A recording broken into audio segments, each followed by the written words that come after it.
What is up, everybody? Welcome back to the channel, boys. I know you're happy to see this in the background because I've been getting all the DMs and the emails about it. The 3-valve swap is back, and we're gonna answer a lot of questions and figure a few things out, and gonna run you down what's been going on real quick, guys. Finishing up the last of the exhaust. Just had to grab some clamps, put the exhaust back together, but you can see. Yeah, we're just gonna clamp it back here. That way we can take this intersection out if we need to. That way you've got to, if we ever need to take the transmission or whatever out. But you can see, got the X pipe on there, mid pipes, and then it's actually going to go through stock mufflers, which you'll be very impressed when we start it up again because it sounds pretty crazy, even with stock mufflers on it. But one quick issue, guys, we did run into, and I'm not sure where Steve put those spacers, but where at? The one's on the right there. Oh, okay. Guys, the two. That's the other ones. Oh, there it is. Yeah. We had to put these spacers in between the one of them, the clutch and the slave cylinder. Well, yeah, it goes behind the slave cylinder because basically it was extending too much. Yeah, it was pushing it out too far, and ruined 2 slave cylinders before before we figured it out. So yeah, guys, not 100% sure what the reason is. You know, it's different clutch and flywheel, but we did have to get some spacers in there, so that's good now. That was one of the reasons why we've been this car has been MIA. The other reason we had to get some issues sorted out with the power by the hour harness, which I'll show you that in a second. But as of right now, we're good. And if you are new to the channel or here for the 3-valve swap, there she is, looking good. We figured out we had a bunch of these because we used these 11 to 14 JLT intakes for swaps, and we had all these little shields, which actually worked out perfect on this car. So actually, we need to talk about a few things as far as plumbing this. The heater hoses, right? 11 to 14. 11 to 14 heater hoses. 11 to 14 heater hoses. They all plugged up, and that's the jug too, isn't it? It's 11 to 14 jug. 11 to 14 D-gas. This is just a female to female. Yeah, I just happen to have that. Quick connect we have laying around, but they actually sell those at parts stores, don't they? Well, maybe. Possibly. I don't know. But guys, you can see right there. Of course, the computer's in the stock location. Right, computer, stock location. It pretty much just plugged in, had a connector in the fuse box, and then a couple connectors that just connected to the body harness, transmission harness. I run one wire over there to the mass airflow grounds, and then the only thing that had to go inside was the pedal plug. Yep, just the pedal plug. So that's pretty much it. And guys, the entire video of that is here on the channel if you want to go back and watch that. Just plugged up and done. Yeah, and all the gauges are working now. I mean, it's kind of scary. What we're about to get into is fuel system, but as far as everything else, guys, we've already covered all of that on the channel. Feel free to go back and watch those videos. But as you can see, I mean, basically it looks like it's made for it, and which, you know, this body didn't really change all the way up to 14. But pretty freaking cool. And of course, no one's getting terrified about a 3-valve car. So this having a Coyote power under the hood, it's definitely gonna hurt some feelings. Okay, guys, so this is where we're gonna cover fuel system, and there's still a lot of questions here. We thought initially that we're gonna have to go to return style. Yeah, we may. I don't know. Yeah, well, yeah, we may. I guess we're gonna find out. I mean, it's cranking and running, so you know. Right. Yeah, that's the main thing to remember right now. It cranks, revs, runs, but we don't know. We don't have any fuel rail pressure sensor. I mean,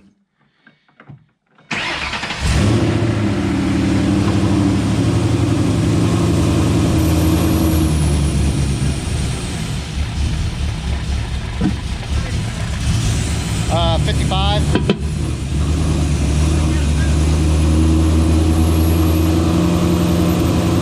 That's it, about 50. That's pretty much where it needs to sit. I think the maintenance thing probably needs to drive it. Yeah. I mean, that's where we always set them at, is about 60.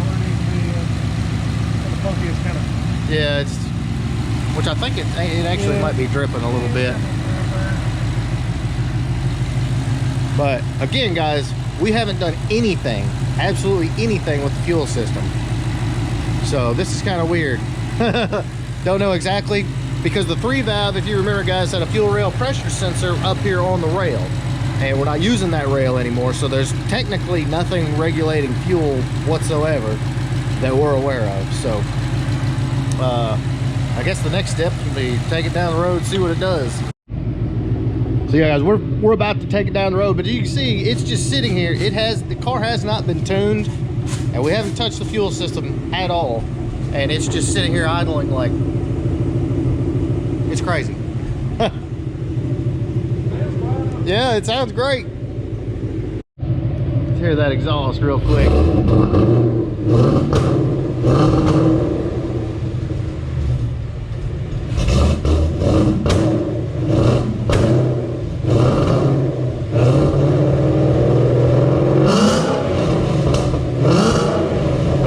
Stock mufflers.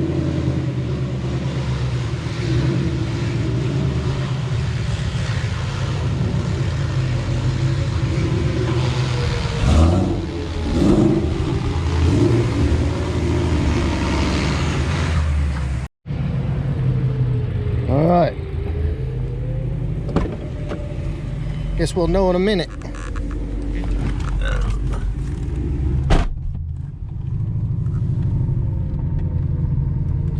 Yeah, all the gauges are working. Very cool. I think the only thing the traction light's on. I think it's going to be on. We ain't got much gas in here either.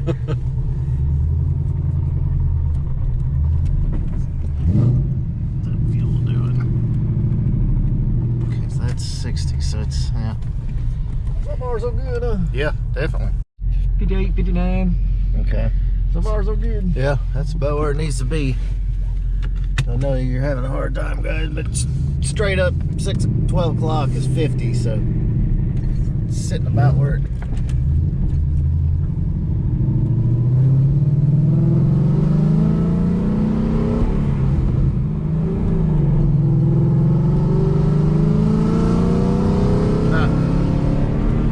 Went up. It needed to go up. Went up to almost 80. Yeah.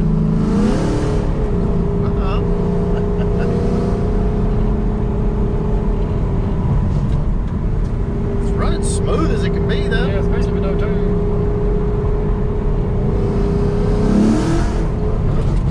Is the tire spinning or clutch slipping? I think clutch slipped a little bit.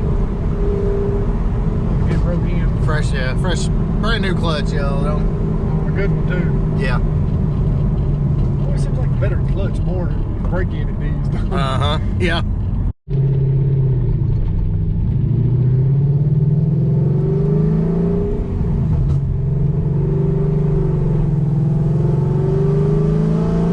Sounds healthy. Not cutting out or anything, huh?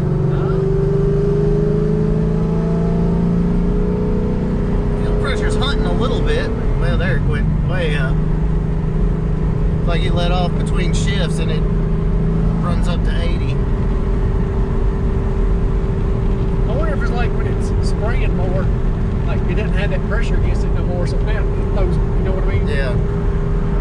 I think it's gonna be alright.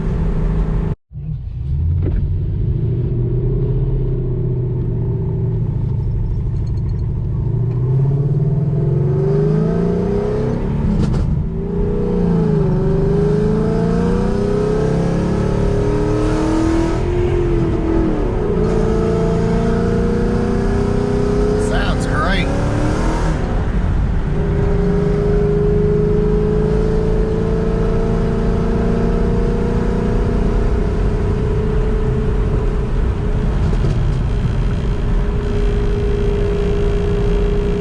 It ramps up just a little bit between shifts, but just driving, it's good. I mean,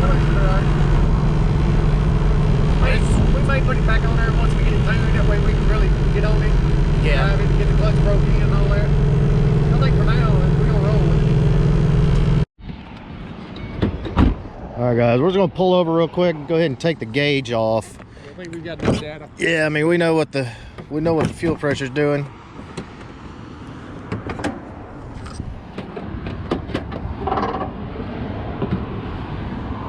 Just do a quick check, all the belts, hoses, everything.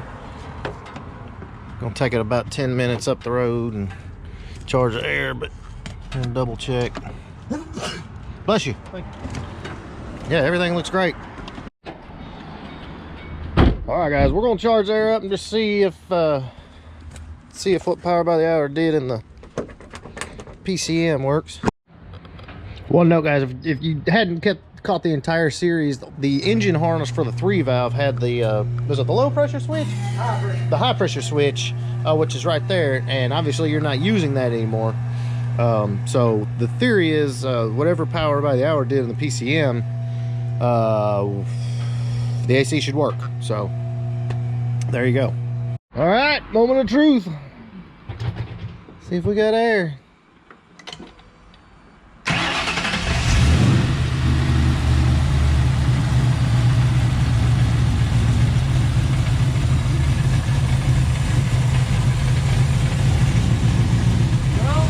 I hadn't heard it click yet. Now, gonna plug it up. It didn't come on. Pretty certain we're plugged up.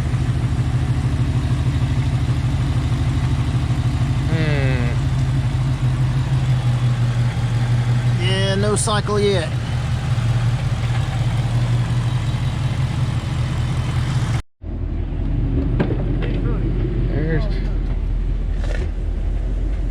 Yeah, no, it's not.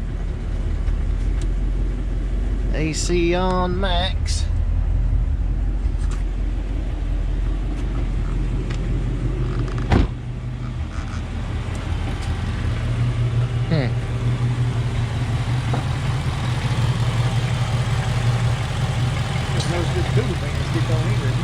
Yeah, no.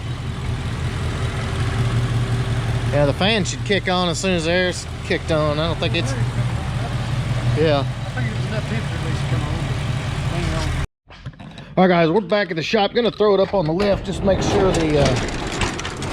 sure everything's plugged up underneath. But so far, so good. All right, guys, so we're gonna go ahead and wrap this one up. There's a few things that we need to get answers on. We're still not getting the air conditioner is not working. It is charged, everything's plugged up, and all the fuses are good, all of that. So not really sure about that. The second thing we're not sure about is the speedometer isn't working.